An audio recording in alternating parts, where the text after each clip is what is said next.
The humidity is rising, the pads are popping, and you know what that means. It's finally time to talk some high school football. We are so excited to be back in the booth for the 2026 season, and we're kicking things off with a big one, the Catholic League preview. We've had a great off season, but as we get closer to the opening kickoff, the energy is on another level.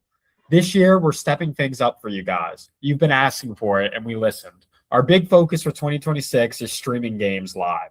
We want to bring the atmosphere of the stadium right to your screens wherever you're watching from, whether that's in the boot or away from the boot. We've got massive slate of content coming your way with more previews, more interviews, and more deep dives as the season approaches in our ever-continuing podcast. But tonight, it's all about the toughest district in the state. From the historic rivalries to the new stars ready to make a name for themselves, we're breaking down everything you need to know about the Catholic League. I'm right here with Matthew. I'm Cameron, and let's get into it. Matthew, take it away. I mean, it's definitely one of the toughest districts in the state. I think top to bottom, it's probably better than 2-5A, just because 2-5A has Pineville and Peabody in it. Yeah. No disrespect to them, but they're not even close to even Chalmette or Holy Cross or Brother or anything at the bottom of the Catholic League. I think we'll start off with Brother Martin here. Week 1, they'll be at Southside. Southside made a very impressive run in the playoffs last year. I think that is a big litmus test, I think, for both teams, really. We kind of figure out early. I think Brother Martin, defensively, that's a good prep for them when they have to play Curtis. They'll have already beat that staff will be pretty familiar with that offense already. Oh, 100%. But for Southside to see if they can match up with that kind of physical team like that, because if they want to have any shot at making any kind of run, you have to be able to match up against a physical team like that. Because Jess Curtis has that team running on all cylinders. It's going to be. It's not going to be an easy game for Brother Martin at all. No, especially I could easily see Southside take that game. That's still only year 2 of their stadium out there in Youngsville, so that's still a big thing for them. They're still kind of coming into their own and making their own environment there. But I think if there's any year and I diverge a little bit, but I think if there's any year for Southside to make a state championship, I think this year could be the year. And Jess Curtis has experience. I mean, 3-time state champion. He was at Natchitoches Central and Manny, right? Yeah, I think about him. He only has 3 at Manny. It feels like they were there forever. But he knows how to win. Like, he's done it. They're returning a lot of that team, I'm pretty sure, from last year, from what I've looked at least. At least I believe the quarterback is coming back, which is a huge part for them and their running core.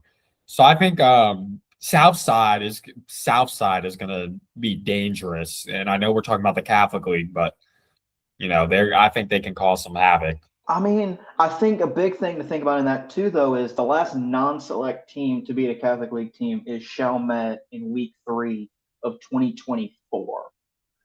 Wow. So it's been a while for that to happen. Yeah. But I think, like I said, I think Southside looks really good. I know it's very early. A lot of things can change between now and then, but I really think Southside's going to get that win in week 1.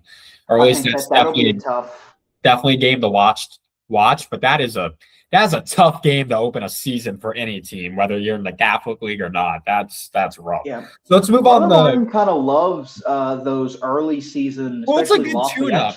You see what you're working with early, and if you get that loss, okay, it's early in the season, you get it out the way.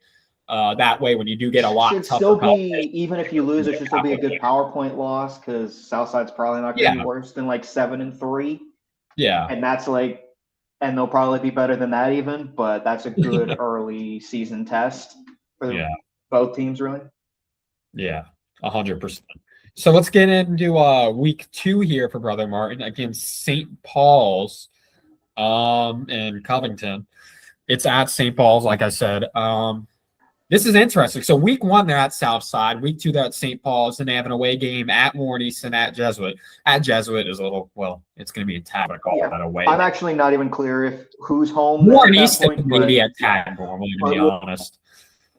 Depends on what's going on that in week 3. But the point is, four games, as far as we know so far, to open up the season Not going to be. Well, I think we can definitely call Southside and That is St. some Paul's away games. that is some travel to go to Southside and to go to St. Paul's. The two Yeah, I weeks. don't think it's that much. They are technically the away team against Warren Easton, but And that this doesn't is Josh really Bass matter.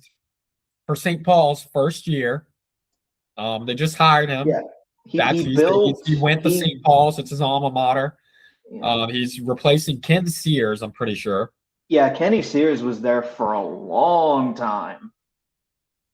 I mean, he was there for almost 25 years, if not more. But I It was mean, a while. Gass did a great job at Liberty Magnet, and we know North Iberville Yeah, he covering built that up. team versus South Plaquemines. They did a great This job. will be his first home game because the week before, St. Paul's will be traveling to Destrehan, which that's also a pretty good game. That's going to be a I game. mean, I know Josh Gass did not set up that schedule, but to have Destrehan, Brother Martin, and De La Salle as your non-district is pretty rough. But I think that's still, I think for Brother Martin, that's a good start to have that South Side, and then you get St. Paul's. It's going to be kind of a different it's no a whole look different for you, but whole different style of play. And St. Paul's, they're still going to have a lot of good players this year. Like I said, a lot of these teams in general, all of these teams across the board in the Catholic League and also the teams these Catholic League teams are playing are all pretty much returning a lot of players. It's not like the past few years, I would say there's been some pretty big senior classes within these football programs across the board, if that, kind of makes sense. yeah, a lot of the I know Jesuit, we had that big 21 senior class. But now it's kind of 22. tapered off a little bit. These classes aren't as big, I guess you could say. And now you're returning a lot more players. Next year it'll be different. There'll be some big classes, but at least this year we're in that median year where everyone's going to have a good return of talent. But saying that, new coach for St. Paul's, we don't know how they're going to be, even though they're returning people. We have no idea how St. Paul is going to be. They could easily, I don't think they'll be terrible, but they could easily drop a lot of games right off the bat, especially playing a team like Brother. I mean, with that non-district schedule, they could easily be 0-3. And depending on what happens with week 1 for St. Paul's, that game against, Brother Martin is going to be it's going to be big in their eyes, probably, because if they do lose that week 1 game, St. Paul's, they're going to want to erase it immediately, and it's going to determine, can Josh Gass employ quick forgetfulness of a loss or something like along that lines. But I don't know. It's a toss-up game. It just depends on what happens with St. Paul's, but I would. At this point in the season, I have no idea what St. Paul's is going to be like. Like I keep reiterating, they haven't done a jamboree yet. It's a jamboree or anything yet. It's only April. I mean, St. Paul's is going Curtis as always in their scrimmage. I mean, Josh Bass had nothing to do with the schedule because I don't think he would have scheduled all these Curtis and all these teams for his first year. I think he probably. Yeah, but I think it's one of those where this schedule was kind of already set before Kenny Sears retired. Yeah. But it's one of those things where this is a tough schedule for them. But I mean, that's St. Paul's, De La Salle, or that's St. Paul's and Brother Martin. They've been playing quite a bit the last few years. They've usually been pretty good games. Brother Martin's kind of come out on the top in them, but Brother Martin's not really blowing them out the water. They're kind of it's a close competitive game. It's just St. Paul's hasn't been able to come out on top in those games. I 100% agree. But yeah, it's going to be an interesting game, needless to say. And Brother Martin may be coming off a loss against Southside. That game's going to be something to watch, depending on the first one for both teams. So let's move on to week 3 for Brother Martin. They are at Warren Easton, which I imagine would be a Tad Gormley, most likely. Depending on if there's another good game, I could see that maybe being moved to a Saturday type game. I think right now it has to be scheduled for Saturday because I think Aug and Easton or East Ascension are on Friday. So yeah, Oh this yeah. is a Saturday, but it's one of those where I think this is one of those where Warren Easton never really got blown out. I mean, okay, the couple blowups with Carr and Aug and everything, but Warren Easton was always a lot of their games the last 2 years in the Catholic League. They were very competitive. They just never got over the bump, and they did go 0-14 in the 2 years. So I think it's one of those where Warren Easton is still playing a couple Catholic League teams even after moving over to Jefferson Parish. They really shouldn't have much trouble with that It's district. interesting for Warren Easton that they're still in the Catholic League, I guess. No, they moved to Jefferson Parish. Oh wait, you're right. You're right. We replaced Warren Easton with Chalmette. Yep, you're right. That is a big blunder by me, but I think it's just me. My brain is registering. I'm seeing Warren Easton. I'm just so used to them being in the Catholic League and seeing them play Brother Martin. My brain is like, okay, yeah, they're in the Catholic League still. And I'm like, I have to remind myself, no, they're not. Because I bet you later when we're doing this, I'm going to call Chalmette being out of district play. I guarantee you. But I think Brother Martin has definitely set this up nice for the PowerPoints because all these teams are going to be like 7-3, if or better. Warren Easton should kind of steamroll that district, honestly. Warren Easton could win a state championship this year in their first year out of the Catholic League. I would not. They have to still get through the Catholic League in the playoffs, though. I don't know if they could go that far. We'll see, but I think watch Warren Easton this year with the change of district. Excuse me, but they'll definitely, they should be a lock for the playoffs. It's a matter of if that schedule, particularly that district schedule, will let them be able to have that test before. Which I mean, they're playing. They have a pretty nice non-district schedule from that anyway. But that district schedule is just their toughest test is like what, Riverdale or Bonneville? I think so. And when that's your competition in a district, no disrespect to what Riverdale and Bonneville have started building, but that's just not even close to the level of Warren Easton. Oh, 100%. But I would say this may be a trap game because I can see Brother Martin easily going 0-3, 0-4 based on the next opponent we're about to say to open up this season. Because Warren Easton, yeah, they're not to the level.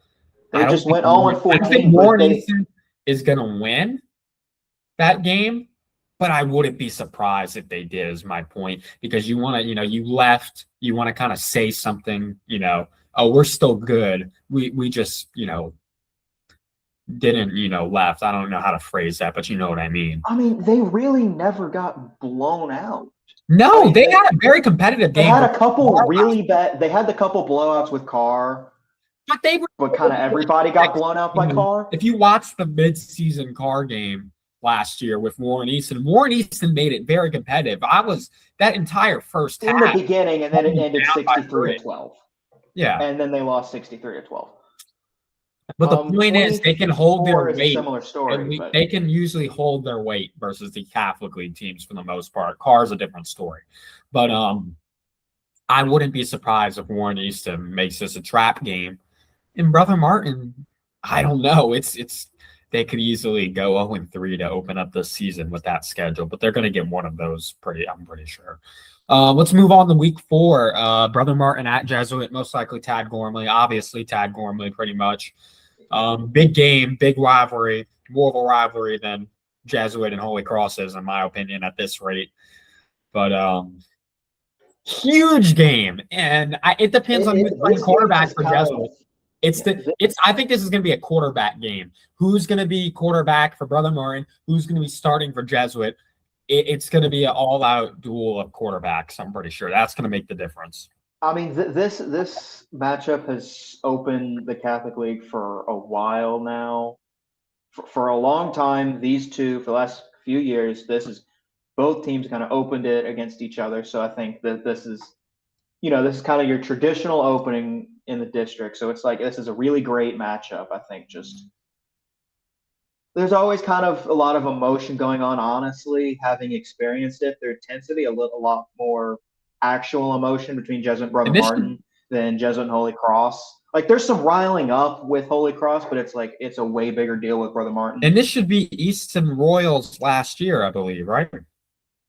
Yep. Yeah, he's been recently. I know he's been Tennessee's been trying to flip him. He's committed. He's a Texas commit. I know he had a visit To to Baton Texas. He had a few Rouge. days in LSU, multi-day visit to LSU. Lane Kiffin's working him a little bit, but Tennessee is trying to flip him as the big news coming out.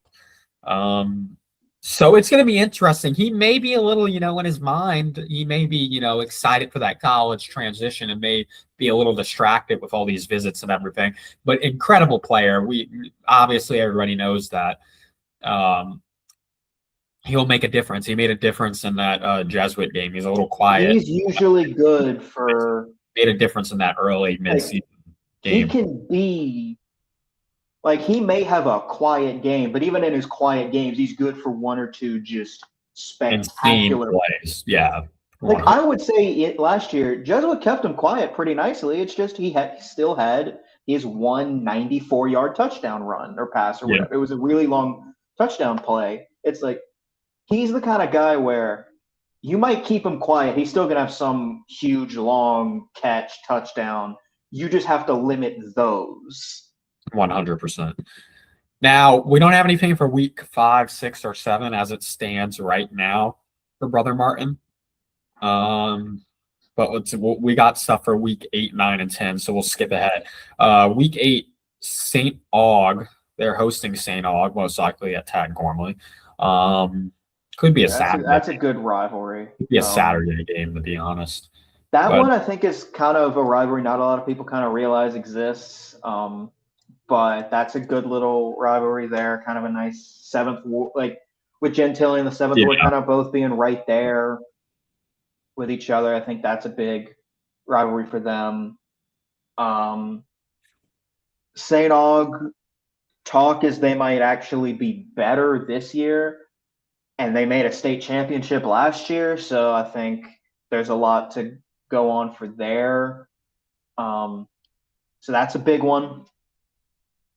But it's one of those where I think this is really going to come down to St. Aug seems to be the second most talented team in the district, but it's a matter of St. Aug put it together last year, but they do still have this kind of history of having this talent that they just don't put together.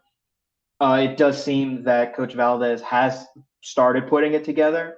And I am going to lean towards them putting it together this year, which is a little different than we've taken previous year and stances, at least I've taken previous years, where I have recognized the talent, but I've maybe kind of doubted them a little just because of everything. But I think Coach Valdez is definitely in the process of proving everyone wrong last year, making a state championship. He made it to the state championship last year. Arguably, the Catholic League was a little weaker, but he still made it to the state championship. Very impressive for St. Aug. I think they could get back there this year.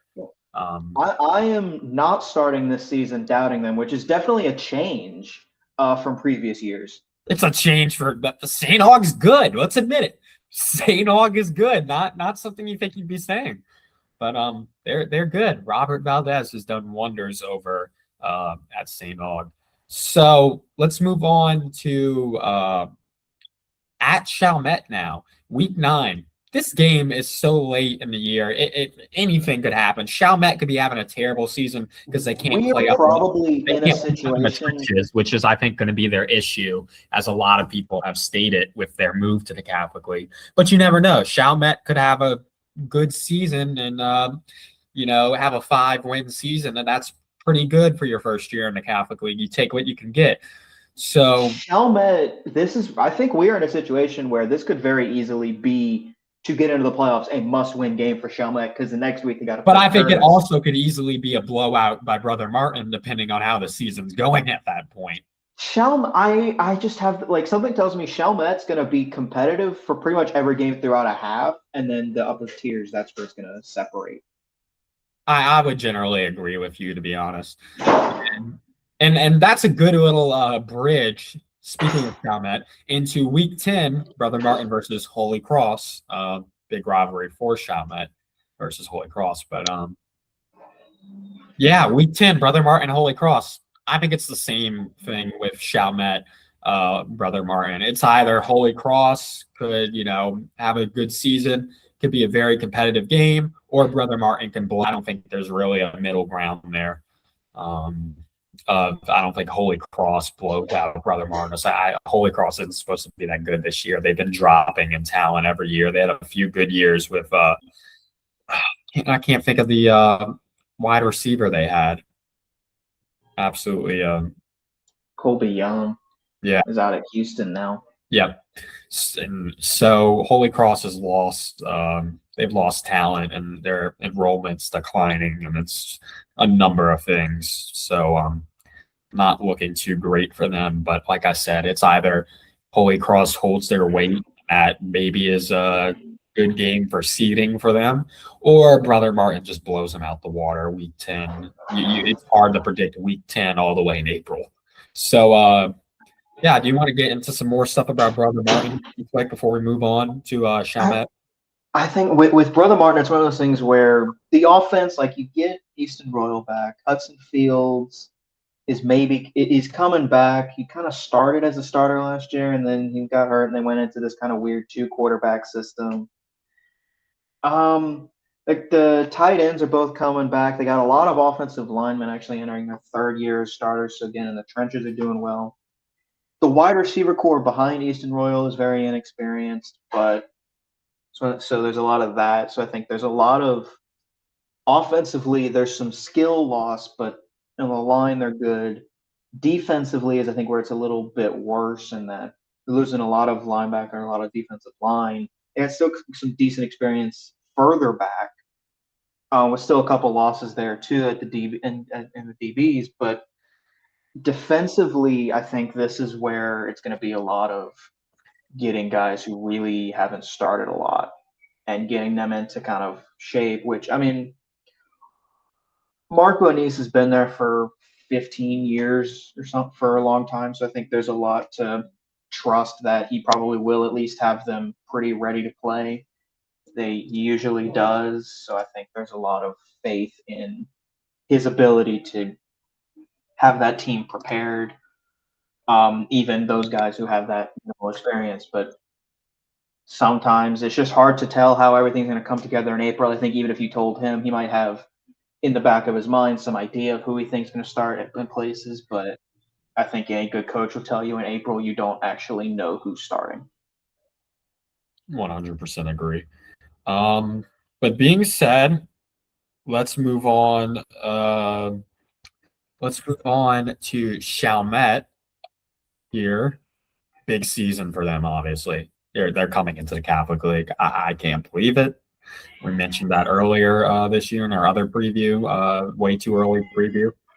And I can't say it enough. Welcome back to the Catholic League. That's all you can really say. And they're still going to be led by Jason Tucker as their head coach, class of 93 of Chalmette, their defensive coordinator, Joseph St. Philip, class of 94, and I believe Kyle Walker is still with them, offensive coordinator. Yeah, it is a staff that is very familiar with that area, so they've kind of 100%. a lot out of them, but it's also just a very good staff in general as well. And they're kind of in this weird middle ground where they're way too good for going into that public school district.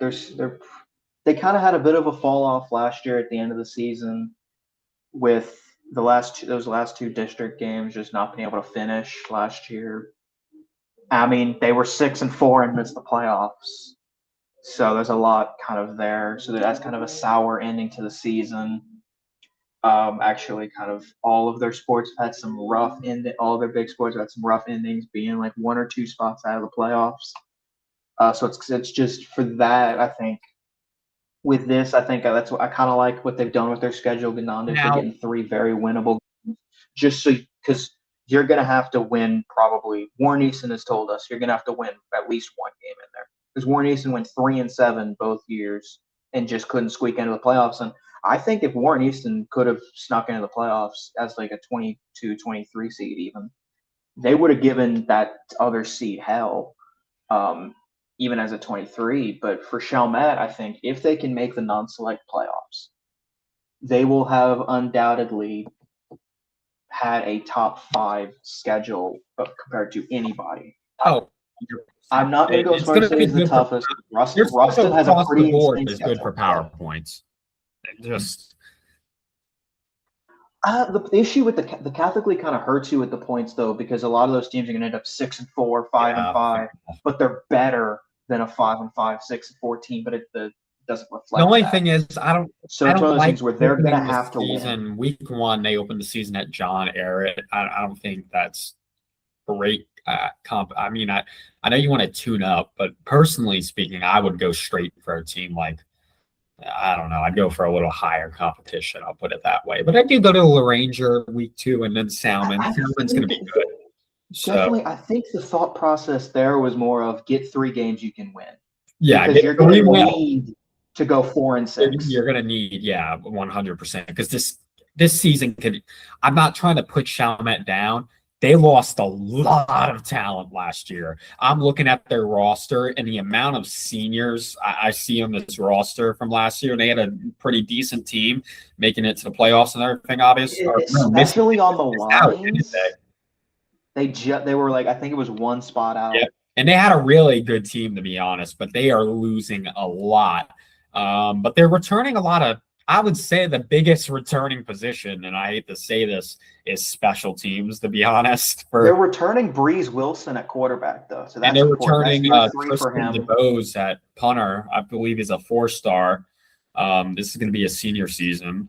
And then they're returning some decent wide receivers, but they're losing a lot of people in the trenches, if I have that. That's the big concern. And that was the big thing in general, that, okay, Chalmette's not going to be able to play up in the trenches, which is why a lot of people with Chalmette, that was their only big thing against going to the Catholic. I think generally, at least kind of that mid to lower play in the trenches. But having your first year in the Catholic League, okay, trenches was already an issue, but losing people from the trenches, and it's not a good combination. They're going to need the QB is going to need the run. He's a great QB. He can move, but he's going to have to push it this year. I'll say it that way. I think when it comes to the skill position, Chalmette can compete with your mid to lower tier. Oh, 100%. Yes. In the trenches, that's going to be their issue. Yep. 100%. That's 100% going to be their issue. And to lose that much experience on the offensive line and even the defensive line, that's tough to come back from. I mean, they're going to have to come in quick because Ehret, LaRanger, and Salmon are just not going to become even close to even what Rummel's going to have. I mean, you're losing some big people. You got, Timothy Taylor, 225 senior class. You're just, and I'm not saying the players, like some of these are not O-line, D-line players. They're just, athletic, large people, muscle mass. But my point is, you're just losing big players in general that you're going to need, whether that's in the trenches or not. And it's going to be rough for Chalmette when it comes to the trenches. I'm sure they're not going to win size against anybody in the Catholic. So it's going to come down to if their offensive line does not have the size. Knows that they're not going to win by size, and always knew that 100%. But it's a matter of can they? Because the biggest offensive line doesn't always win. Oh, yeah. Look at Notre Dame. Those guys are like 275, 295, but they'll beat you off the ball. Yeah. Because it's a matter of this is probably going to come really down to that offensive line coaching. Can they coach that smaller offensive line to use more athleticism than strength? It's kind of can they get them to be bigger than they are? And that comes down to coaching and just general talent you have. But can you coach that talent? So I think it's going to come down to I really don't know. Chalmette, for me, is the biggest question mark. Because I really don't see them doing better than 5-5. Yeah. So let's go because before we I think best case scenario for me, I think for Chalmette is they win all three non-district, they beat Holy Cross, and they win one of like Brother Martin or and for Jesuit. context for everyone listening, let me run through their schedule real quick.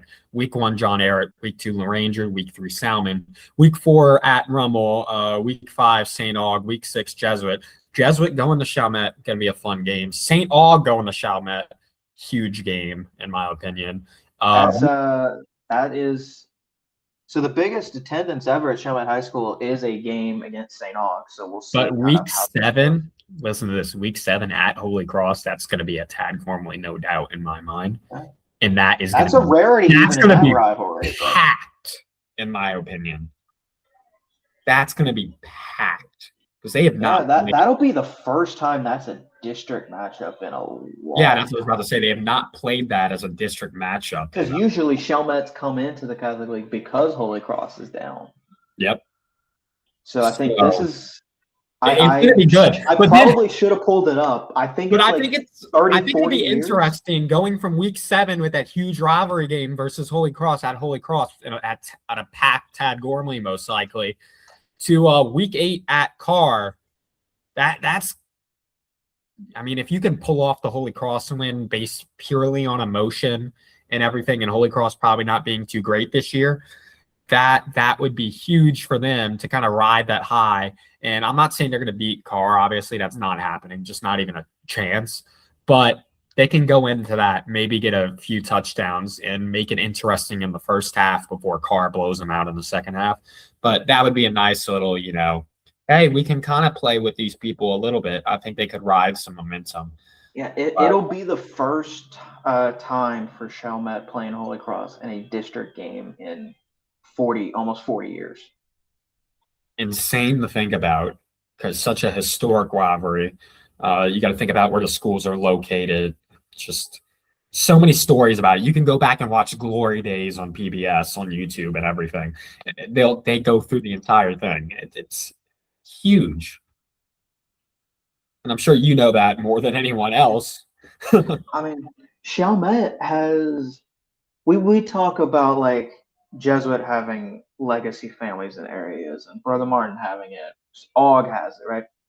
Holy Cross has a lot of that, a lot of the Chalmette area, those legacy families that their dad went to Holy Cross and his dad went to Holy Cross, so he's going to Holy Cross. And that's just one of those things where it works that way. So it's a matter of you got to be able to. It's a matter of just that's an emotional game. It's going to be. It definitely is, I think, a little bit more of a rivalry for Chalmette than Holy Cross. Oh, 100%. But I can see Chalmette, that's gonna be a thriller of a game. No matter what the record is for either teams, whether one is I think they're gonna be very evenly matched, to be honest, because it's a down year for Holy Cross in a way. But I mean, the past few years have. it is a very one-sided rivalry in terms of who's won as well. Like Chalmette finally got that win against them in 2024. But I think Chalmette coming into the Catholic League saying, "Hey, we're here.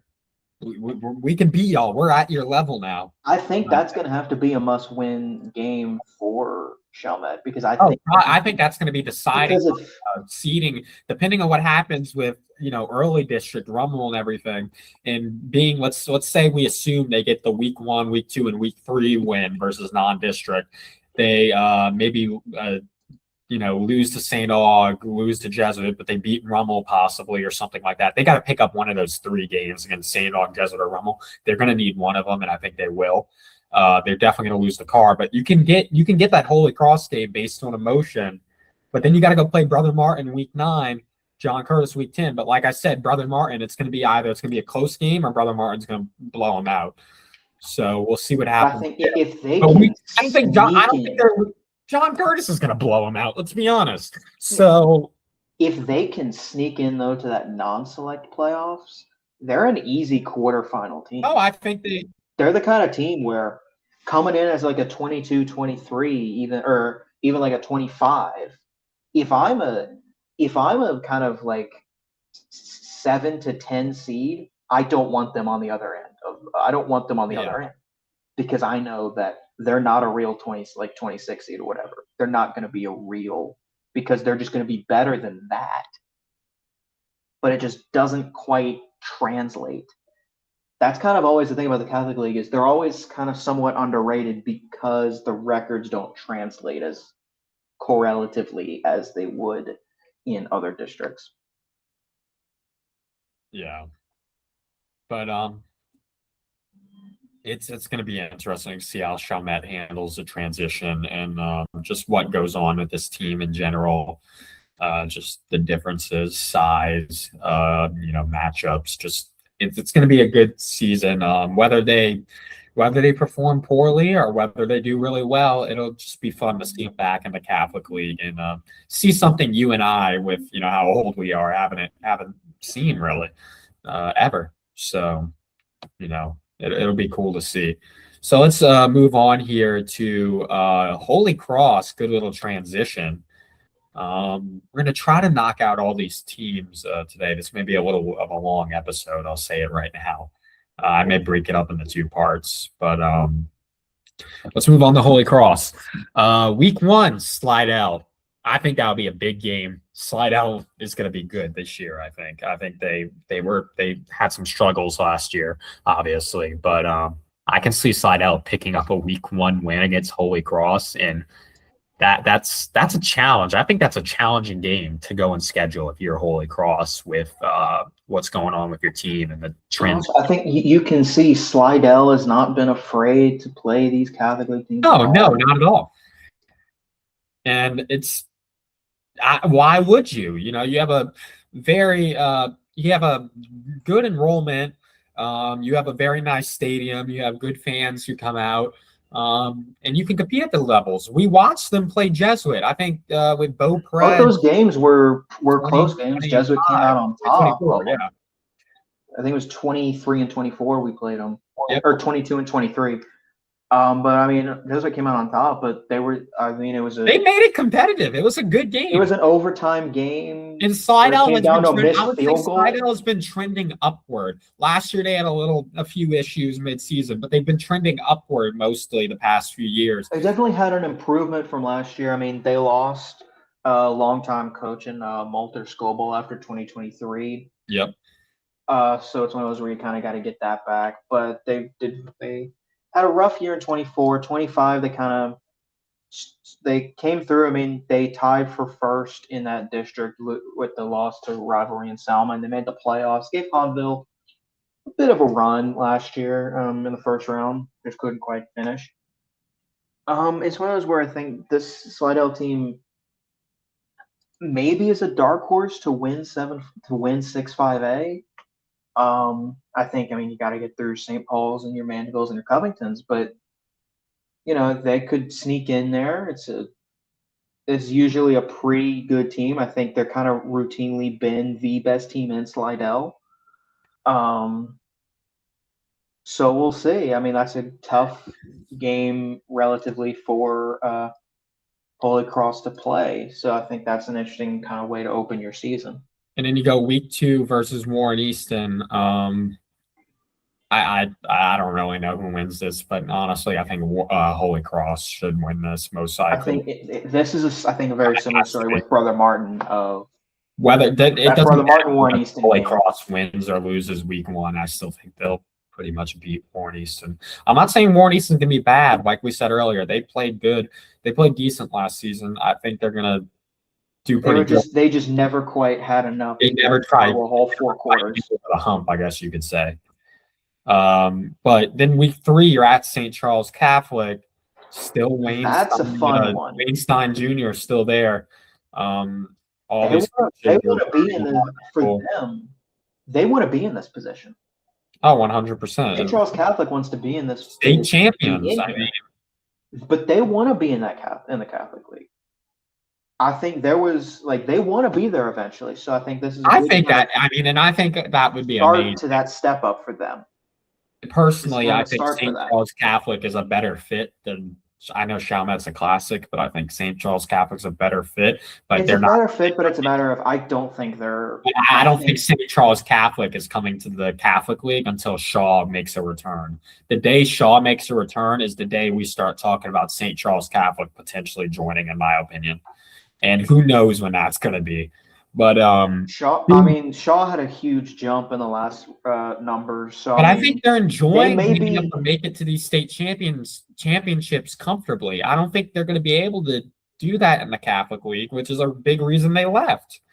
I Well, mean, St. Charles, or yeah, for Shaw, it's one of those where do not want to play up. They want to get there naturally, and at the pace they're going, they're talking. It may be the next reclass they're in.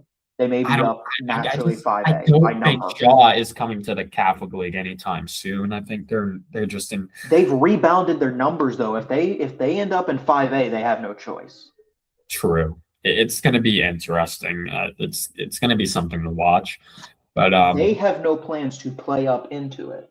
But if they organically reach that 5A number, which again, they had a huge jump from 2 years ago to now in terms of enrollment. They're building not just that team and program back up, they're building that school I will back say I up. don't know how much St. Charles is returning actually. That's why I think Holy Cross should Looking at it. be played down to 4A this year because look at what it's done for Shaw. They should have, but it's a pride thing. I think it's a pride thing of we're in the Catholic League, we're Holy Cross, Jesuit rivalry, blah blah blah. So I mean, it's definitely a pride thing. But yeah, I'm not really sure how St. Charles Catholic is going to do this year. I haven't really been able to find anything. It's one of those things where they're always a good team. You're gonna have to beat them. Oh, they're always gonna no, they're always a good team. It's just gonna be, are they gonna be as good as they were last year is the question. And I mean, that's a tough act for them to follow, but for them, it's always this kind of with St. Charles Catholic, it's the same kind of style. As long as Weinstein's there, it's that same style of just they're not going to let you're gonna have to beat them. They're not just gonna make the mistakes to let you beat them. You're gonna have to actually take the game from them. They're not gonna really hand it to you. And I don't know if speaking of Shaw, I don't know if they're returning the quarterback Alan Shaw. I don't know if he's come. I don't know if he was a senior. I quite literally don't remember. But that's going to be big for them depending on who's starting at quarterback for Shaw. But back to St. Charles Catholic real quick. Yeah, but they can easily win. I'll say this: I think Holy Cross would win this game, but I wouldn't be completely shocked if St. Charles Catholic won. I think it would be an upset, but it wouldn't be like a whoa upset. Speaking of St. Charles Catholic, I know we're doing Catholic League preview, but I do really want to talk about them. Week 1, Legacy, Texas. Week 2, Hahnville. Week 3, Holy Cross this game. Week 4, De La Salle. Week 5, Riverside. Week 6, St. James. Week 7, Patterson. Week 8, Berwick. Week 9, Lutcher. And Week 10, Vanderbilt Catholic. They do not have an easy schedule. And they could go into that Holy Cross game with 2 losses, one versus Legacy, Texas, and one versus Hahnville, and just be a very pivotal game. Yeah, I mean, the St. Charles Catholic for me is very much. I could see them going into that game 0-2, and I don't think anyone really be super shocked. Clearly, Legacy thinks they trust in their team a lot too because they're also playing Catholic later in the year. Mm-hmm. But I think St. Charles Catholic always schedules tough. I think the district it's a lower classification, but I actually think it might be better from last year just because last year Belle Chasse was good, but Shaw was kind of – so I think there's that. But I think you get St. James in there. Lutcher is always good. Vanderbilt has kind of been on and up the last few years. Patterson and Berwick are kind of different stories. But with that, I think – and then you go and play Holy Cross, Hahnville, De La Salle, even Riverside. I think there's a lot to talk about there in terms of a tough schedule. So I think St. Charles Catholic is returning Tyler Miliotto, I'm pretty sure. Yeah. Senior season this year. He did great in soccer this year. So He's a big part of that team. They're always good at the kicking position. So let's finish up Holy Cross here. Week 4 Edna Carr, guaranteed loss in my opinion. I don't know that. I think there's really only like 2 games on Carr's schedule that aren't guaranteed wins in terms of that district. So then week 5, they're at Jesuit. Obviously, huge game, rivalry game. It's been one-sided the past 2-3 years, but I think we had our 4 or 5 year run. They had their 2 or 3 time, and then we finally got back over last year. It's definitely started to become a bit streaky. So they'll be trying to I think Jesuit's extend the streak. Jesuit will beat them. I don't think they'll have too much of an issue. Because I don't think the emotion. Too much of an issue. I don't think quite Holy Cross is the only team that's had any recent blowouts. I don't think quite the same emotion is there as there used to be. Like I said, Brother Martin Jesuit is becoming a lot bigger. It does seem like something where Holy Cross, I think, has a lot more emotion in it than we do. Oh, 100%. But I think it's still one of those things where it's still kind of annoying that, our final game is a 42-0 loss in the playoffs to Holy Cross. There's still kind of that annoyance there, but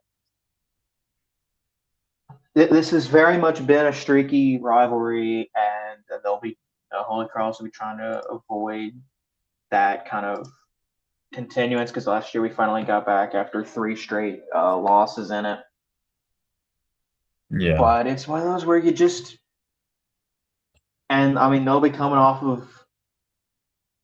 Jeffs will be coming off of a much more emotional game with Brother Martin the week before. It was Holy Cross and Carr. There's a lot less kind of emotion in that. It probably will be a blowout because I don't. Carr, they lose a lot, but it's Carr. They always seem to reload. Let's continue here with Holy Cross. Week 6, St. Aug. Week 7, Chalmette. Week 8, Rummel. Week 9, Curtis. Week 10, Brother Martin. I don't have big hopes for Holy Cross. I think it's not going to be a good season for them. I'm not saying they're going to do terrible, but they're not beating a lot of these teams. I think the big thing for them is they are returning a lot in the trenches. Their entire offensive line is coming back. They're returning a lot of their defensive line. It's the skill positions where they're kind of rough. They're losing a quarterback. They're losing a running back. They're losing wide receivers, losing tight ends. They're losing linebackers. It's a lot to kind of come back from in terms of your losses, especially at a smaller school like Holy Cross, where you're never going to have that 70 or 80 man roster. You're going to maybe have 50 on there. So it's still kind of one of those where it's there's not as much to reload as a Jesuit or even a Brother Martin would have. So I mean, it's a lot of question marks for them in the skill positions with everything. So I think the trenches, we kind of know they've been pretty good in the trenches the last few years, but and that's coming back. But also there's the question of Mark Sanji, their O-line coach, has moved up to AD, so it's kind of trying to replace your O-line coach, which at least you're doing that with a completely returning offensive line. But that's still kind of, you got to figure that out. 100%. So let's move on here to a team we obviously like talking about, our alma mater, Jesuit. Like I said earlier, it's going to depend on who they're starting at quarterback. Ryan Manali entering year 5, I believe. I think, yeah. It's come fast. Yeah, it's gone by fast. Year 6. They had Ryan Manali. Year 6. They made that state first year, I believe. They made first year he got to state. We saw that. We were students there. They made kind of sad loss to Catholic because it was so heartbreaking, but for us at least. But Week 6, yeah, he made it to a state championship. He hasn't done much since. I'm not going to lie to you. I don't think the clock is ticking because that's not something Jesuit is known for doing. They find a coach they like, they keep him for a while and give him a very long tenure is what they do. It's just it's what Jesuit does. They're not a team to go fire you over football because athletics, frankly, isn't Or put at forth least Jesuit as we all know. it's a team that's not going to go fire you for going like 5-5, 6-4. Not like West Monroe. let's let's say that. But my point is, I think he's still going to be there for a few years. But to be honest, if he doesn't start putting in some real results, I guess I could say it that way. I think the I would seat not might be start surprised getting warm. if there's talks that I'm not saying you would get fired, but I think the talks would start of, hey man, you're a great guy, great coach, you're really good with these kids, and we love you here at Jesuit, and I know you love it as well, but you got to start showing some results because it's Jesuit. It's a great school, historic school, but just they have the talent has been a drop off. I will say that, but it's not like it doesn't exist, and it's not. They could be winning more games with the talent they have, and they're just not doing it.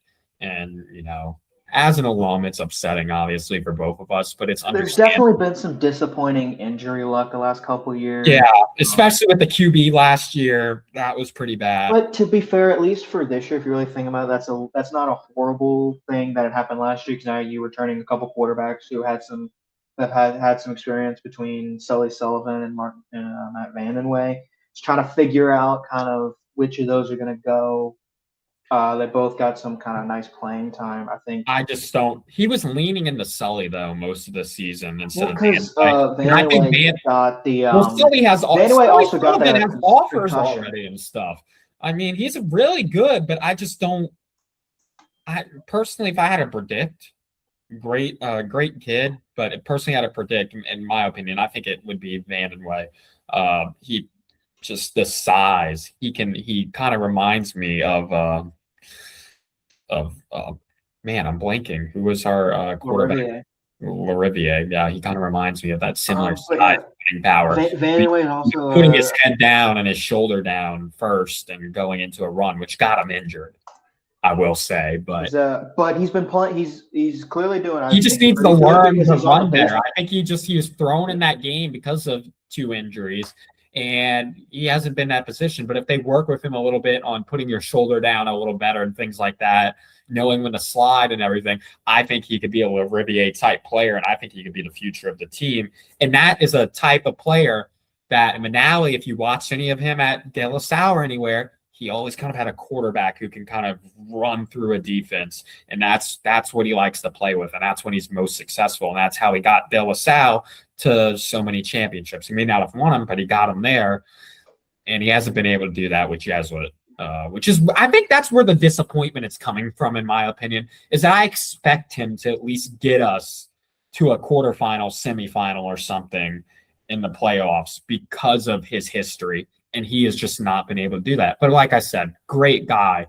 So I don't have anything against him. I really like him. I think right now the other question with Vandenway though is he is also a baseball player and he's a pretty large part of the baseball team. What is he going to pick? As Jesuit's not generally a school that's going to make you pick, so I think they'll let him keep doing both.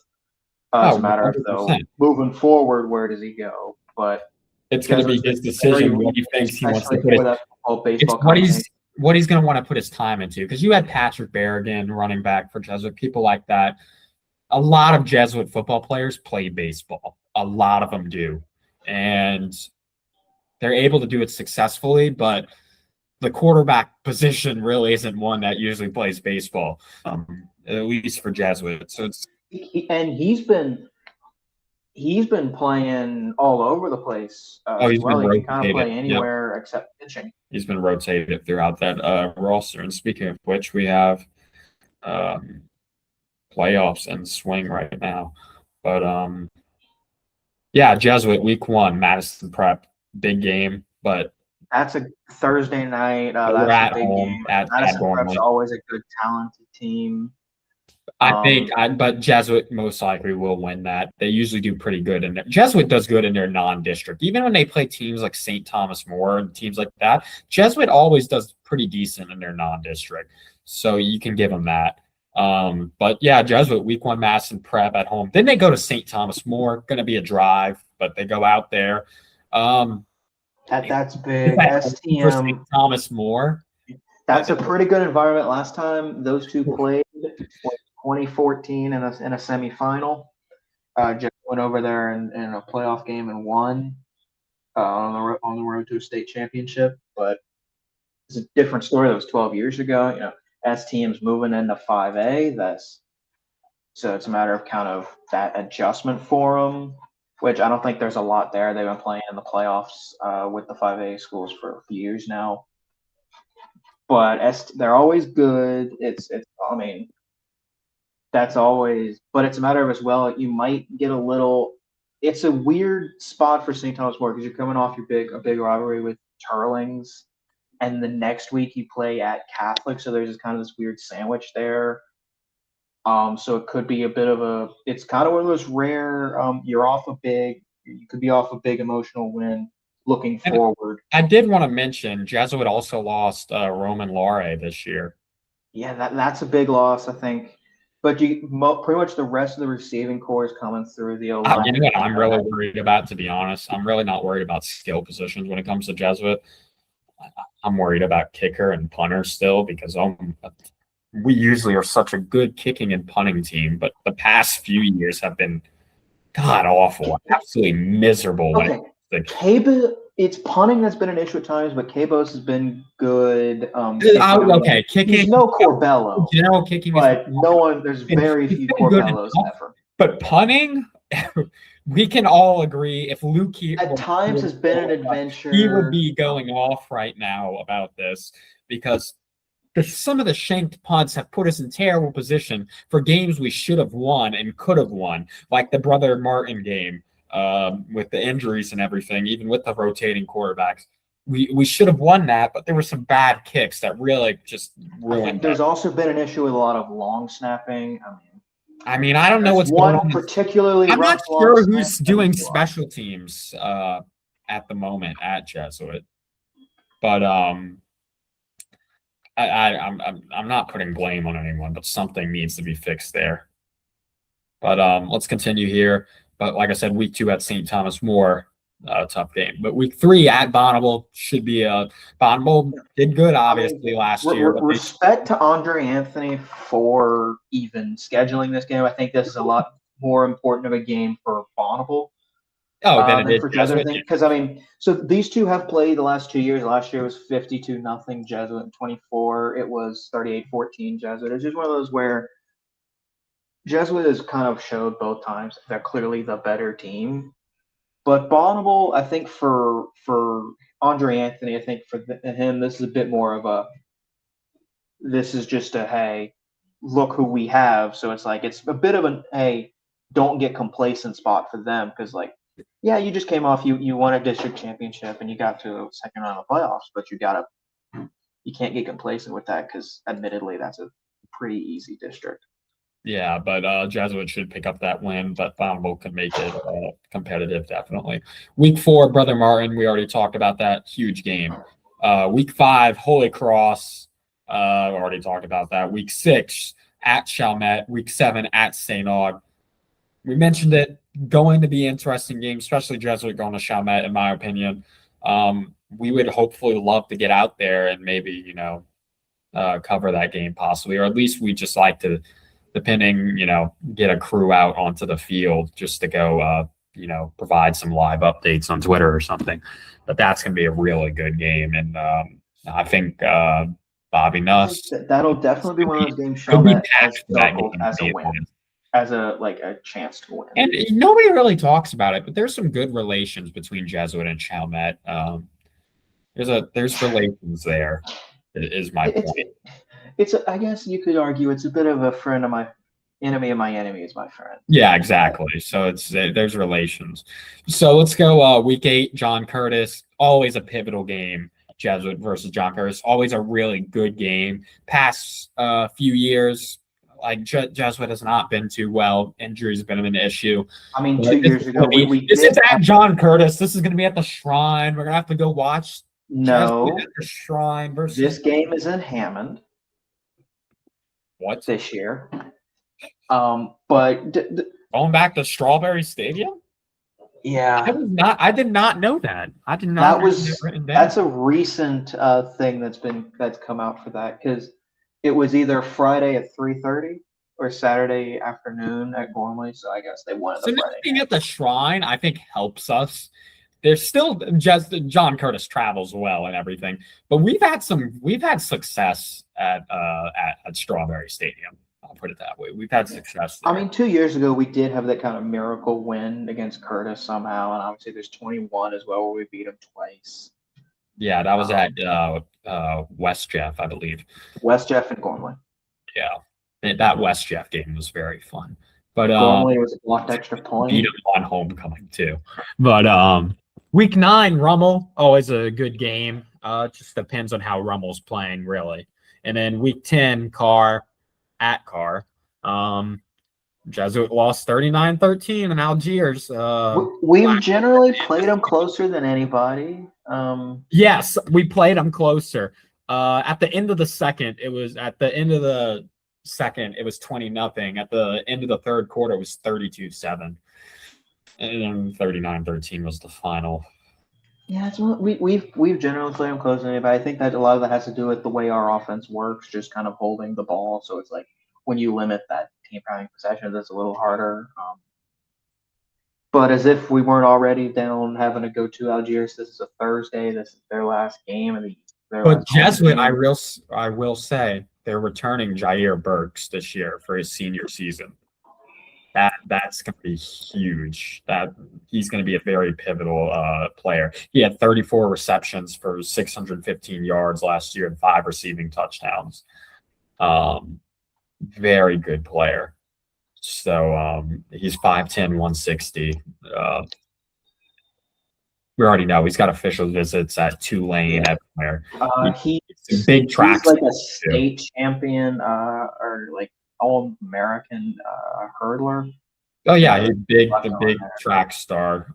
But he's going to be big for Jesuits. So definitely watch Jair Burks this year, and watch who's going to be at quarterback. So it's we did. Oh yeah, and I did want to mention we did lose Will Berry and Nathan Hamrick on defense. Yeah, Will Berry off to Princeton is tough. Jesuit tradition right there, sending people to the Ivy League. Not trying to be stuck up here. Sending linemen to the Ivy League. Yeah. Let's move on here. John Curtis. Okay. They were good last year. They had I made it. I think I said all season when we were previewing last season, I was saying, oh, John Curtis, they've had a drop off. They haven't been as good the past years, which was true.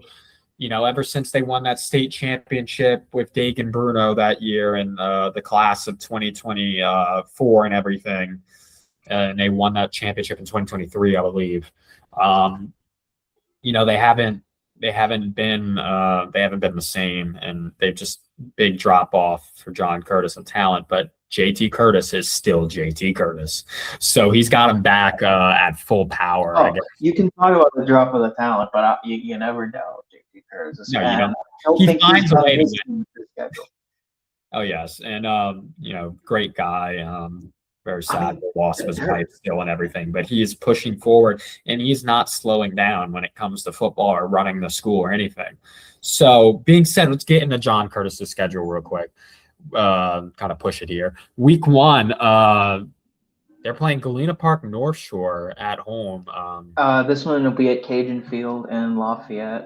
So is the Shrine just not being used? No, they're using it. This is a neutral site. Okay. I know the Shrine is supposed to become a football stadium. I don't think it's ever going to happen. The money was allocated, but it's getting held up. It's Louisiana. That's a whole different story. This is not a politics podcast, but we all know bureaucratic red tape. But yeah, for North Shore, this is the defending 6A D1. That's the largest school in Texas, defending state champ. They were semifinalists the year before that, runner-up before, state champion. Like, when I tell you this is a Texas power, they may not get as much national spotlight as Duncanville, DeSoto, and like the Dallas teams get, but this is the class of the Houston area. And this is a tough. But for North Shore, bit of a diversion, but this is a tough schedule for them because they got Curtis, right? This is week 2 as well for North Shore, so they are already coming off a game the week before against a pretty good team as well. The next week, but North Shore may be looking forward next week to another game against the defending state champion Texas at the Cotton Bowl. So that's a big kind of for them. But North Shore is always this great team. And actually, something that I discovered is this will be North Shore's first ever out-of-state opponent. Interesting. Because they've scheduled a couple, but they keep last second canceling. I don't expect Curtis to cancel because that's not who they are. Interesting. Now let's keep it going here with John Curtis. They opened the season with 3 non-district games. They're getting some gas mileage going through with that. Oh yeah, but they have the money. But you can also do that when your furthest district travel is from Harahan to Chalmette. Yeah, but Galena Park, North Shore, week 1. Week 2, they're at Louisville, Mississippi. Not a bad team. That's going to be a good game. This is a defending 4A semifinal. This is a team that's got 4 state championships in the last 2 years. I think it'll be a high scoring game, but John Curtis should pull this off. Then we continue here. Lafayette Renaissance. Whew. That's going to be a rough game, I think. That's going to be a very close game. I know it sounds crazy. I know it sounds crazy, but I think it'll be a close game. I'm going to be totally wrong. I know Lafayette Renaissance has quite the schedule. I don't know what really went into that. We mentioned this, a few on our last episode, but if you're playing Carr, Catholic, Curtis, Liberty, and Lake Charles College Prep with Turlings and Westgate in your district. Ooh. And then they replaced Como with Thibodaux, which is like a way tougher opponent as well. So I mean that's gonna be rough for them because Como was also probably gonna be one of their auto wins in district, so that'll be tough. Yeah, very much so. Okay, so we'll talk about them later too. We'll talk about Lafayette Renaissance again because we're playing Carr as well. What was going into that schedule? So this is a lot of former LCA staff. So LCA doesn't shy away from anybody either. So I mean, I commend them. Carried that over. I commend them, but whew. Let's move on here. Week 4 at St. Aug. Shouldn't be too much of an issue, but St. Aug did give them some trouble last year, but we'll see what happens. I mean, St. Aug beat them to make the state championship on a last-second play. But I think that's why stormed the field. That's exactly why I think John Curtis is going to win this game because they will remember that. JT remembers all of it. Honestly, I think Carr is the only team I've ever seen beat Curtis 2 years in a row. It's just it doesn't happen. It doesn't happen. But we continue here. Week 5, 6, 7. We don't have anything yet. Week 8 at Jesuit. We already mentioned that big game. Week 9, Holy Cross, mentioned it. And week 10, Chalmette mentioned it. Should be 2 wins, possibly 3 wins. Week 8, 9, and 10 to close out the season, depending on how those teams do. But generally, not too much high hopes for Jesuit, Holy Cross, or Chalmette, as we said. So they should end with a nice little 3-game win streak, and then we don't know who week 5, 6, and 7 is yet. Returns and losses for John Curtis. I mean, offense. They're bringing back the quarterback, but when they lose in their top 3 leading rushers, 2 of the top 3 receivers, top 3 yard getters. I mean, that's tough. It's definitely a tough. A lot to replace, but Curtis always seems to be able to replace anyway. So we'll have to see how that goes moving forward. But I'm not going to doubt. It's always a mistake to doubt JT Curtis. Yeah, I agree. But they did have some losses for the top 5 tacklers on their team defensively are gone. So, it's going to be. I think especially losing I don't think Jeffrey offense Curtis. will be their struggle. Offense is never the issue with John Curtis. It always does come down to defense for them. I will say. The big thing there is too is that's Jeffrey Curtis is gone. There's no more Curtis kids coming through for a while. Oh yeah. So that may be. I'm not that saying may the have- personal relation is there because that I went to John Curtis before I went to Jesuit, and I played football there for a little bit. But we middle school football and stuff. But they're very close to.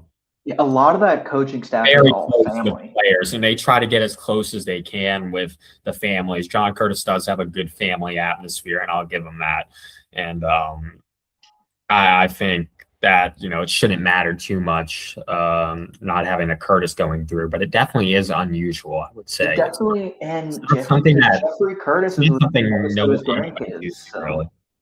Yeah, but he may never coach another Curtis. Just it's possible. It's possible, and that's crazy to think about, really, because there's always one at least.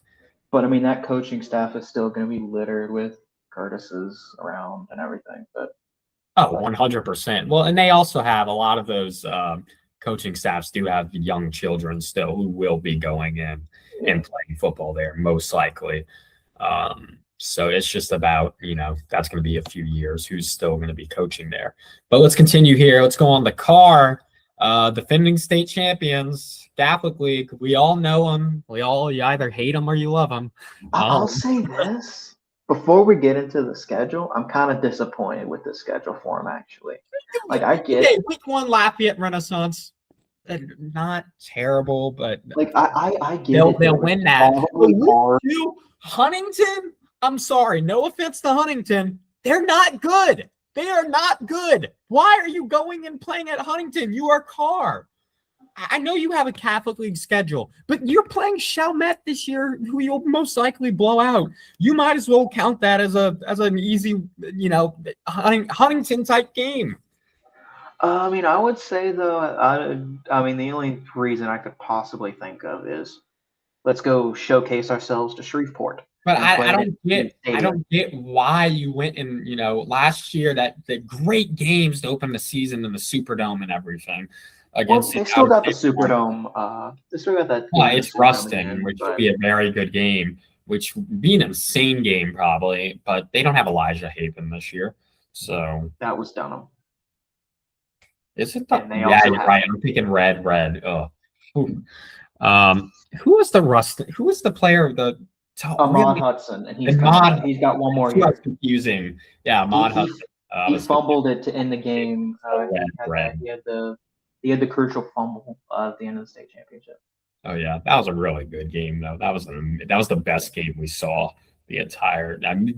You can argue with St. Charles Catholic, but it's between those two for the whole weekend. Really good games, but point is, Carr. Yeah, I agree with you. Carr could have done way better with their non-district schedule, and I guess it's hard to get a lot of people to pick up the phone.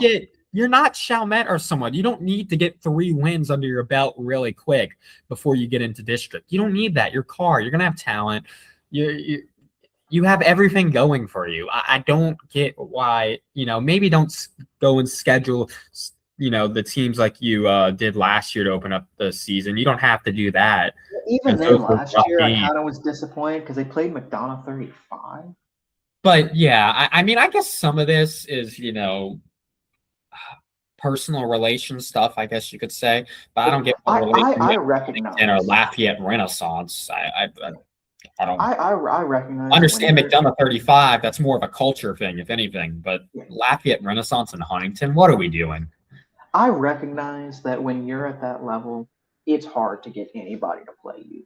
You just got to take what you can get, but I know there are better teams they could have gotten than Huntington. There were definitely some out-of-state teams. And you cannot tell me knocking on their anything door. From that. There are better teams. I'm telling you right now, South Oak Cliff in South Dallas, they've been talking for like 3-4 years trying to get a game. It still hasn't happened yet. I mean, I'm sure there's Baton Rouge teams who would play Carr. I think Catholic's the only one that would even think about which should be an amazing game in my opinion. Depends on how Catholic does this But year. I like Catholic. Catholic's going to be very already. hit or miss this year, in my opinion. I like Catholic schedule though. Oh, very good schedule. And I believe we talked about that in our last episode. But we'll continue here. Week 4, Holy Cross, no problem. Week 5, 6, and 7, we don't know yet. Obviously, Catholic League, but I give it to Carr. I don't care what the game is. I mean, Curtis is in there somewhere, so maybe Curtis gives them something. Maybe Curtis gives them a possible trouble, maybe wins the game, but week 5, 6, and 7, Carr. Week 8, 9, and 10, Carr. They do play St. Aug in week 9, Halloween night. Huge game, obviously. They have some attendance. They had issues with that game last year during the regular season with being able to fit people into yeah, but this will be at Gormley, so Algiers. But yeah, this will be at Gormley, and this is going to be a packed game. I'm hoping week 9. There's a few games I want to go to, but I'm hoping we can just get out there. I don't even care if we have field access. I just want to go out to that game and see that game live because we should be able to. I don't expect there to the be bands. You got to think about it. Okay, the Superdome, everything echoed, but Tad Gormley's just they're going to face each other directly this time, not across the field, directly. And we know how Tad Gormley works. They were still facing Tad Gormley. That's going to be such a fun to see the bands and just. There's always a divide. We've seen so many games where that one side Jesuit, one side is red, one side is blue, and they kind of meet. It's perfect. Just seeing that with Carr with the yellow and purple and white of St. Aug too, depending on what colors the teams go with, is going to be really cool to see. That's going to be a great game. So that's definitely one to keep at the top of the list. But let's look at big losses. We cannot. I think there is something interesting to look without talking about John Johnson being gone this year. We can't. It's just not possible. That's going to be rough. To go back to the schedule, I think there's one thing that is a little weird here is they have that game against Aug week 9 on Saturday. They come back on the Thursday in week 10 to play Jesuit. So there's at Jesuit, you got to look for any advantage you can get. And Saturday to Thursday can be rough. But I mean, maybe that allows for them to come out slow, but that's not going to really affect them for full quarters. Yeah. So let's we'll move on here. But before we move on, I would like to mention defense as well, if you want to get into that for Carr. I mean, there's a lot of stuff lost there, but there's a lot coming through as well. Like, there's a lot of guys who were sitting on the bench most of last year that already have D1 offers defensively for them. So it's like, it's one of those where it definitely seems like a reload on both sides of the ball, but just. Yeah. But being said, let's move on. Let's move to Metairie here with Rummel. Interesting schedule. I don't really know how Rummel's going to be. I've driven, I don't live too far from Rummel. I've driven past them a few times this spring already. Their team's already out practicing because that's what you do. They have some decent size from what I remember the few times I've passed by, but obviously I'm not sitting there and watching. Probably should, but I'm not. And I really don't know what to think of Rummel because their season. It was weird last year, I would say. It was very weird. The last few years, they've also had some rough, injury luck. They're good, and then they get hurt. So they kind of limp into the playoffs, and then they clean it up, and they make a run again. Yeah, it's going to be interesting to see how Rummel is just in general there, because, like I said, weird season. But I'm not going to say, Rummel's not going to be good, because they can easily be a really good team because it's Rummel. They know how to find talent, and they always do it. Nick Monaco has always done a pretty good job. I think the only thing he's really missing is that state. He got that state championship year 1. But Rummel had that huge win with St. Aug last year, if you remember. At EJ. So no, St. Aug kind of embarrassed them. Oh wait, no, it's other way around. So, and then St. Aug ended their season at Gormley in the quarterfinals. Yeah, so week 10 at St. Aug. We're not at EJ this year. could be pretty bad. Is my point. But I don't mind their non-district schedule though. I like it a lot. Rummel's been playing University Live for a few years now, and it's always been some pretty close, good games. Um, Rummel has kind of won it a lot too. I think you can compare this a lot to that Brother Martin St. Paul series where like Brother Martin always comes on top, but it's always close like that. So Rummel's always kind of coming up on top of University, but there's not a huge gap between them.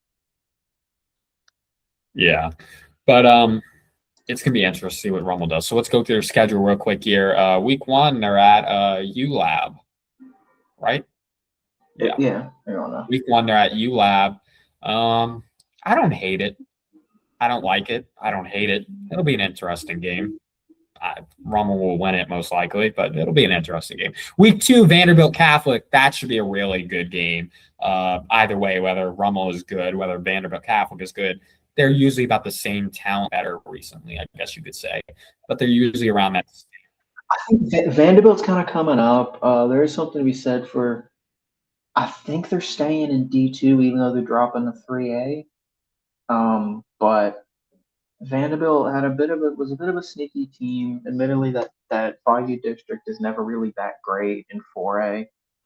So I think they're actually kind of there's an odd kind of situation here where I actually think they play a better schedule by dropping down to 3A this year by having St. Charles Catholic in there, St. James, Lutcher, kind of get that in there.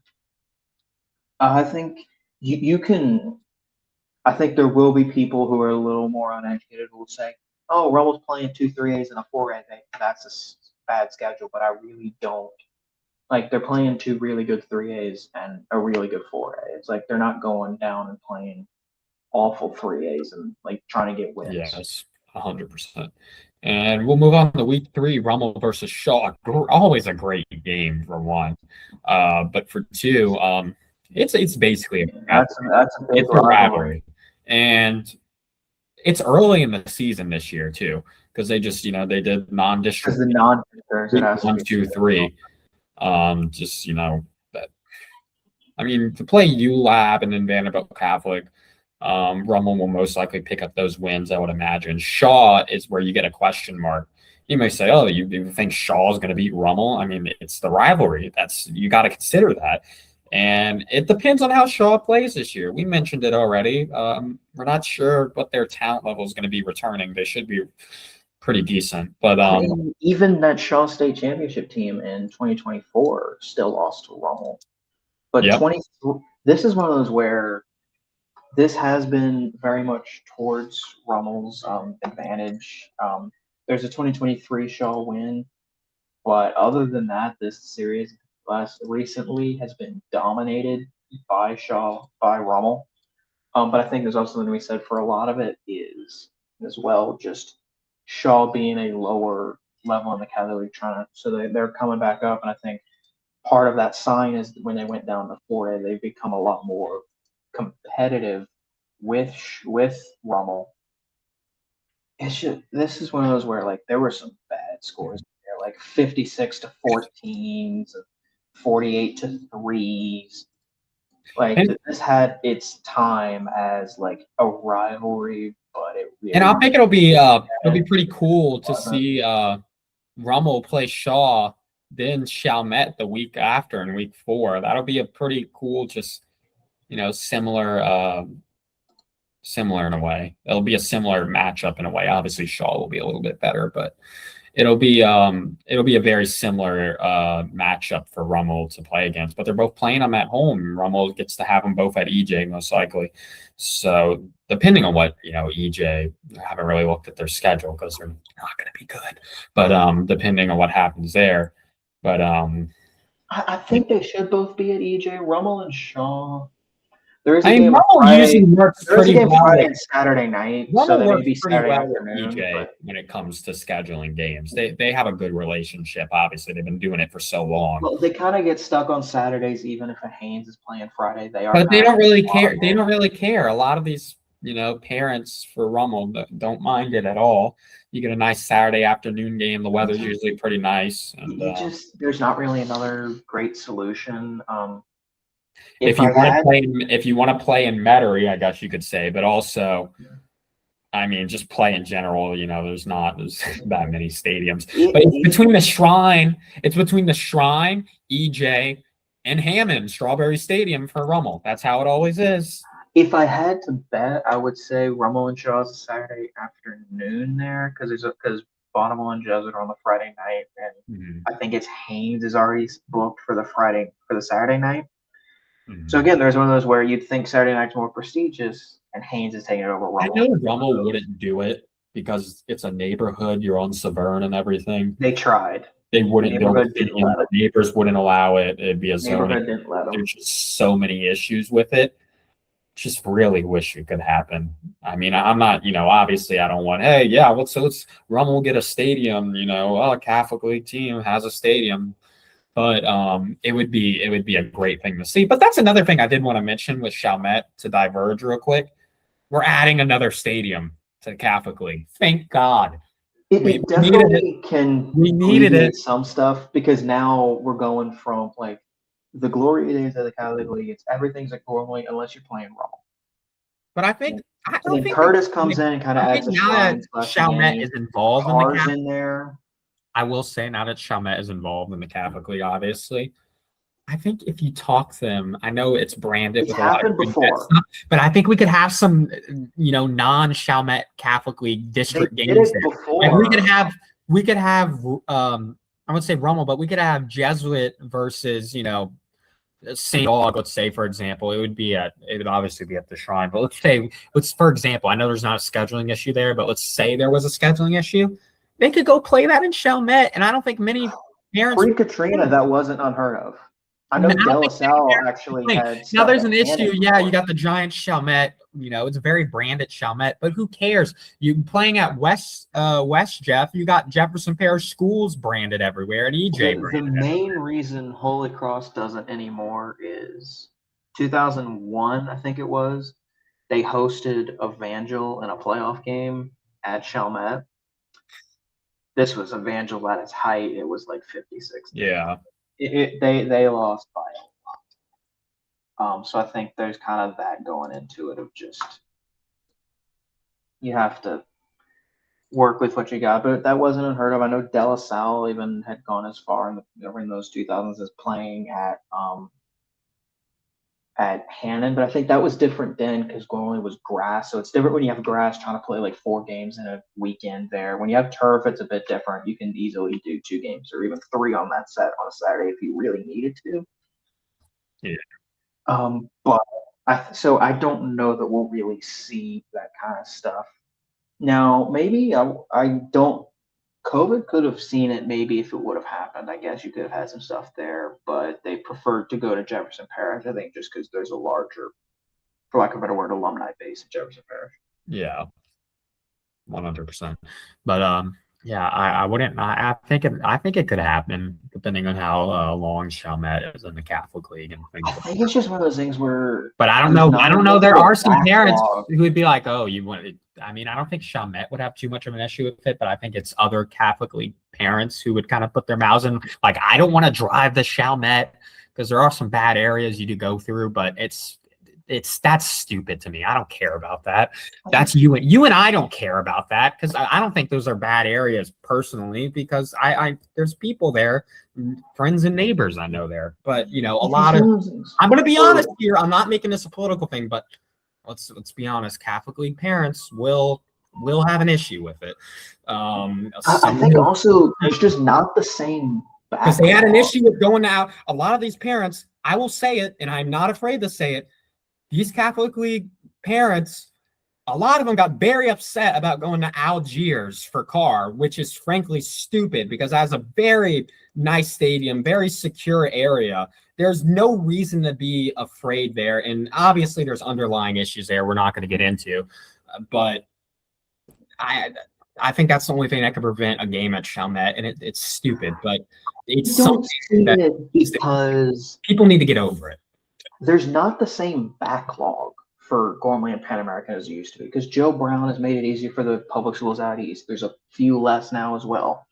Like, we're not talking about a situation like pre-Katrina. We're talking Pan American having as much as like 6 games in a weekend, all on that same field, and then usually there'd be another one at Gormley. So like you got to deal with all that shuffling around. There's been things like that. So it's like sometimes that's why you get the teams to go over to Chalmette. I don't think you're going to see as much just because there's not the same backlog for games. Yeah, I agree. So let's continue here with Rummel. Week 5, 6, and 7, we are unsure. Week 8, Holy Cross. Rummel should win this, but you never know. Week 9 at Jesuit. Week 10 at St. Aug. Okay, Rummel Jesuit could be an interesting game. We mentioned it earlier, but we really don't know. Week 10 usually a pretty good game. Yeah. But week 10 at St. Aug, that is going to be a really interesting test because, like we said, St. Aug blew them out at EJ last year. So pretty pivotal game, to be honest. Can Rummel respond this year? So Valdez is going to have that team really good. They're returning a lot of talent, St. Aug. Obviously they're losing Vajon Couillon, but the QB behind him is rumored to be even better, which we'll get into in a minute. But that could be a bad loss for Rummel potentially, but I don't think Rummel loses a St. Aug 2 seasons in a row.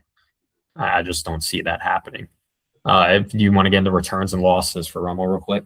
I think they got some kind of skill returning, but again, 4 offensive linemen going out. I mean, Rummel's usually got some great offensive linemen, so I think they'll probably pull them back in. But to lose 4 of them like that is always tough.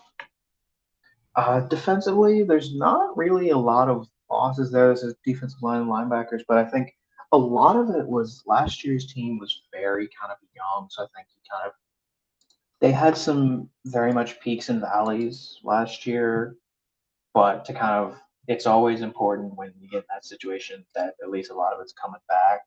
I mean, we're still talking about a quarterfinal team from last year, so there's a lot to be said there coming back into that. So I think it's one of those where I could see them making a push to come second in that district and that coming down to that game against Aug. I agree 100%. Let's see here. And then our final team we're going to talk about is St. Aug. Sorry, I had a few important texts, but St. Aug here. Okay, week 1, St. Aug is at McDonald 35. I don't really get that game. I think it's kind of a weak 7th Ward. That's like so. I was about to say that's true 7th Ward rivalry. It's for the culture. That's what I'm saying. It's for the culture, and we mentioned that earlier with Carr McDonald 35. It's for the culture, like they did last year. But this is a much heavier rivalry. Oh, 100%. It's a weak game. It's a weak schedule, but it's going to be it's a weak game. Like this is tradition, like week 1. Like these two are always playing week 1. I honestly couldn't tell you the last time McDonald 35 beat Aug, but I can't even begin to think about that. That's out of the realm of possible. Like even McDonald has some good teams through the kind of 2010s. And even those teams couldn't quite get over the hump of 2016 is the last time Aug won, or last time McDonald 35 won. Yeah, but that's actually honestly that's early. That's sooner than I thought. And let's move on to week 2 real quick here. St. Aug at Destrehan. That's going to be an amazing game. Man, there's so many games I want to get out to, but if there's any non-district game that I really wanted to go to involving a Catholic League team, week 2, it's St. Aug at Destrehan. I think that'll be a really good game, and hopefully we can get out there potentially. So if you can't make it, I will try to get out there and try to stream it if it's not already streamed, which I have a feeling it will be by CCS potentially. Someone definitely might think Someone's going to stream that I game. haven't. That game will be streamed. Whether it's us, I don't know. That game will be streamed, and I hope Admittedly, I haven't really looked into what else there is around the area that. But that is going to be a huge. But that's definitely. I would think that's definitely something where everyone's kind of looking at it like, do we? I could see Crescent City Sports going to that game. I haven't really looked around either, but I could see it happening. But that's going to be a big game. That's going to be a good game. Big game. We don't know what could happen there because Destrehan, perennially, they're good, and St. Aug, good this year. They're good last year as well. So I think that is a toss-up game, and I think that's going to be very important when you are evaluating St. Aug going into the rest of the season, because I think that's a preview of district play almost because of how good Destrehan is. And if they can beat Destrehan, then I think they can beat 70% of the Catholic League, in my opinion. If they can beat Destrehan, I think the only question mark becomes Carr. Yeah, 100%. And John Curtis, maybe. But if you can beat Destrehan, it shows you can. You can beat John Curtis. Will you? There's a whole different story between can and will. I would love to see Curtis versus Destrehan within the next 5 years. Will it happen? Probably not. I don't think the relations are there to make that happen. They haven't really played at all. There's a lot between Aug and Destrehan because that's routinely been. But imagine Destrehan and John Curtis. What kind of game that could be? That would be fun. But enough of the theoretical. Let's continue. Week 3, East Ascension. They're playing East Ascension. They're going to be at home, most likely. I could see that game being. That one's on a Friday. It's at Gormley. It's at Gormley. I could see that teams don't play at Pan Am for some reason. I don't know why, but Catholic League teams don't play at Pan Am unless there's a hurricane. Fair enough. I think we should utilize it a little bit. Obviously, public schools get first bid there pretty much, but I think we should, as a Catholic League fan, should try to utilize it a little bit more. But it hasn't really seen major utilization by the Catholic League since like the 70s. I diverge. Well, the Catholic League does like to have a lot of jamborees there, I guess, and things like that. It's big, and a lot of soccer stuff can go on at Pan American over Gormley, just because I think that's. They replace the turf every few years, every 5-6 years. They replace the turf and get new turf from the Superdome or something. Pretty much, it's the other stuff that at times is rough. The locker rooms. The bathrooms. At least they were. The bathrooms are. I know they've done renovations recently, so I don't know what it looks like now. But I would think trying to get some security out there, because it's not a bad area. It's in the park, obviously, but I would say that they've had some problems with car break-ins the past couple of years, and that's always been a problem there. Really, we know that because we used to have events there for personal stuff. But Week 4, John Curtis. That is a huge way to open it. We talked about this earlier, and that is a big way to open their district. But like we said, we don't think John Curtis loses to a team twice in 2 years. Well, you know what I mean. It'd be 4, three. It would be. But I don't even remember the regular season matchup last year. Pretty sure St. Aug won. They played at the Shrine. Yeah. St. Aug had a huge game. St. Aug had a huge game. And it came down kind of to the wire again, like it did in the playoffs. If I remember. No, regular season was 55-20. Was it? Oh. Yeah, I remember we were making a whole big thing out of a blowout, but it's like it's hard to blow out JT Curtis. Wow, that's. Yeah, you're right. Yeah, John Curtis definitely. John Curtis does not lose this game. That makes me even more confident that they're not losing this game. JT's not going to let it happen. Because both losses last year for Aug were Carr. I mean, the last time a team came in and beat JT Curtis once in the regular season and again in the playoffs. Fun fact: it also opened district play that year. It was 28-10 when Jesuit did in 21. The next year, Curtis came in 28-10. I remember that game actually kind of being annoying. But let's continue here. Week 5 at Chalmette. We already kind of mentioned this. St. Aug will most likely win this, but don't be surprised if Chalmette makes it close. Week 6 at Holy Cross. We already mentioned this. St. Aug will most likely beat Holy Cross. Week 7, Jesuit. I think that could be a close game potentially. Most likely St. Aug, but it depends. Jesuit usually pretty close. Has done good against St. Aug, but that's been in St. Aug's down years. They haven't, well, even last year was a really close game. We just, it was one of those where just couldn't hold on. Couldn't hold on long enough. Quarterback injuries, just bad luck. Defense couldn't hold on long enough. Bad luck and just team falling apart. But week 8 at Brother Martin, we mentioned it. St. Aug will most likely get this, but it could be a toss-up. Week 9, Carr. That's going to be a huge game. Halloween night, we already said it. It could go either way, really, but most likely Carr. But it could go either way. You never know based on last year. You just never know, especially with both teams not having their quarterback, not having the same quarterback. And we don't really know who Carr's what's the situation with quarterback there. But we do know the situation with quarterback for St. Aug, really good here. It was rumored that the backup quarterback was even better. And we watched him warm up in the dome.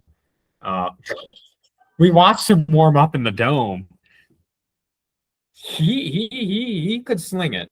So we'll see what happens. We'll see what happens here. But let's continue. Week 10. They play Rummel. We said it. It could be a blowout by St. Aug again, but Rummel may not let it happen twice. We'll see what happens. It depends on the talent level of Rummel. And I think a lot of these games for St. Aug, and I think a lot of the games for the Catholic League in general, before we kind of wrap it up with St. Aug and wrap it up with a preview, it all comes down to, okay, we have an idea of the talent they're going to have. Is that talent going to execute in a way, if you understand what I mean? Yeah, because I think it's one of those things where when you look at a lot of these games, it's always like you can pinpoint 1 or 2 players where it's like that's the difference. Exactly. And sometimes that is just like I said, a lot of the talent is better. Are returning a lot of people. And it may have sounded from this episode like they're not based on some of these losses. There's key losses, but overall they still have a lot of people returning outside of Chalmette mainly. They still have a lot of people returning. So I think it's one of those things where really all of these teams never really have like, all right, these are the 5 linemen we're playing at every time. There's like usually about 7 or 8. They're kind of rotating in and out and everything. And it's not going to come down to, I think last year it was big that it came down to a few select players. This year, I don't think it's quite going to come down to select players because a lot of those key players are going to be gone. People emerge. You never know who's going to emerge and be great. But I think it's really going to come down to, for most teams, how do you function as a team without, one main guy to center around is how I kind of put it. And you can say, okay, well, Brother Martin is returning, wide receiver talent and things like that. So, Easton Royal. So, they can center around someone. Jesuit can kind of center around Jair Burks, in my opinion. It depends, but I think it's going to be more of, I guess it's always a team effort, but if I'm sure you understand what I mean, it's going to be more of how is your team going to interlock this year, because it's more of a focus on how your team does than if, one star player is going to have a breakout game. Yeah, I think right now it definitely seems like there's less kind of superstar power around, but it's like sometimes it's this weird where when you subtract a superstar from a team, they actually get better because sometimes the pressure trying to feed it to that guy and everything. Sometimes as a team, you kind of come together better. I think probably at least one of these teams will be missing whatever superstar they lost. That's just kind of how it always ends up, but you can never really guess which one, especially in April. Yeah, and like for all we know, this is an early Catholic League preview. We'll probably for all we know, all the hype about St. Aug's quarterback is wrong and he's bad. Yeah, I mean, we'll cut so probably this exact same Catholic League preview. There's probably an 80% chance we come out with this again in the beginning of August before the season starts, to be honest, with a lot of updated information. But at least for now, a lot of this is going to hold, and it's going to be interesting to see what happens. Catholic League is always stacked. Great great conference, great Division 9-5A, always as usual. So yeah, we'll see. We'll see what happens. That's all you can really say is we'll see, because you can think all you want about the Catholic League, and there will be surprises. Like St. Aug last year was a surprise, and now they're not. So we'll see what happens. Matthew, do you have anything to add before we sign off here? I think it's just one of those things where it's the toughest district in the state for a reason. Any of them have the talent to. Any of these teams have the talent to beat the other team. Sometimes it may take the other team having a bad day, but it's there. So it's a matter of. I think obviously there's definitely seems to be a hierarchy this year, but there's always one team every year that just completely imbalances that hierarchy. Who knows who that team is? But I mean, we could okay. Let's for all we know, Holy Cross. Say your Catholic. I hate to put you on the spot. Say your Catholic League champion for this year, and say your runner. What's your runner up? Over. I'm kind of between Curtis, Rummel, or Aug. Interesting. But I think Rummel is most likely to be fourth in that conversation. I would generally agree. Obviously, I'm picking Carr for champion. When it comes to runner-up, I honestly, St. Aug is going to be good, but I think John Curtis, and I even think if John Curtis can get that head-to-head with Carr and finally get over the hump of beating Carr, as they've struggled with, I think John Curtis could potentially be a champion this year. I think they're going to be. I think John Curtis and Carr are two best teams. St. Aug's in that conversation of the top three, but I think John Curtis could win the Catholic League this year, something they haven't done in a long time. I would say that if I had to bet someone that wasn't Carr to win, it probably would be Curtis, just because Curtis has, I think, and this is the conversation style of play. Because I think Curtis has the best style of play to slow down a Carr. And we said it all the plays more like Carr. We said it all last season between Aug and Carr. It's gonna be how you play in that first half. It's how you get out the gate. You have to really to beat Carr, and it's been true for almost every Carr season we've seen, is that you have to get out early, score quick, keep them pointless, and then when Carr goes on their little run they always have in the second half, if you have a big enough lead built up, you can usually even it out and win that game, but not many teams are able to do that. But John Curtis came the closest to be able to do that last year, and I think they can. Curtis did beat them year one, but I mean, we're talking about a team that's year one. Yeah, we're talking about a team that 2020. Year one Carr is not the year same. Year two. It was 41-7 Curtis, but that's the one time. Yeah, that is actually Carr's most recent regular season defeat. My goodness. But yeah, that should wrap it up here. We hope to have some more content coming out. We always, tweet things, try to get a few tweets out per week just to stay active. We appreciate the following. We love doing this, please spread the word about us. Tell people. I know it's the off season, but tell people, if they ask, if you're a listener and someone asks, what do you think about this high school team this year? Tell them where you got your information from. Tell them you heard some opinions from Three Deep in the Boot. Let people know about us, because the more people that know about us, makes it possible for us to have more of a name so we can get out there and stream those games. Because a big problem with high school football in Louisiana, I will say, it's just there's so many games, but there's a lot of coverage, but there's a lack of streaming. And that's something I really wanted to focus on this year. Still going to do the podcast and everything. That's still a big part of this. That's where we started this all with. but streaming is definitely for me the biggest thing. And I would say for Matthew, a big thing for him as well. But I would say you're more podcast oriented. But we just love covering it in general. It doesn't matter. As long as we're covering it, we're happy. And, whether we get that engagement we're looking for or not, we still want to do this. So we appreciate everyone for listening and or watching, depending on where you're seeing this. And that'll be it for now. Stay tuned. All right. Thank you.